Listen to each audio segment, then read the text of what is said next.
Tasty એવું શાક બનાવવા માટે આપણે એક કડાઈમાં મોટી 3 ચમચી જેટલું તેલ ગરમ કરવા મૂકી દીધું છે। તેલ ગરમ થાય એટલે એમાં અડધી ચમચી રાઈ એડ કરીશું, અડધી ચમચી જીરું એડ કરીશું અને ચપટી હિંગ એડ કરીશું અને આદુ લસણ અને મરચાંની પેસ્ટ એડ કરીશું। એમાં 1 ચમચી બેસન એડ કરીને 1 મિનિટ માટે આપણે સાંતળી લઈશું। લોટ સંતળાઈ ગયા બાદ આપણે એમાં 2 કાપેલી ડુંગળી એડ કરી લઈશું અને લાલ કલરની થાય ત્યાં સુધી આપણે એને સાંતળી લઈશું। ડુંગળી સંતળાઈ ગયા બાદ એમાં 2 ટામેટા કાપેલા એડ કરી લઈશું અને સોફ્ટ થાય ત્યાં સુધી આપણે એને થવા દઈશું।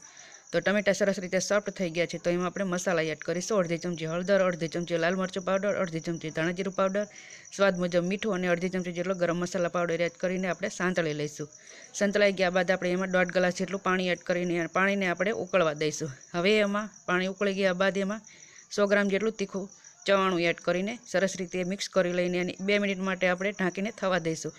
2 મિનિટ બાદ આપણું સરસ મજાનું ટેસ્ટી એવું શાક બનીને તૈયાર છે। તો આ રીતે એકવાર જરૂરથી ટ્રાય કરજો।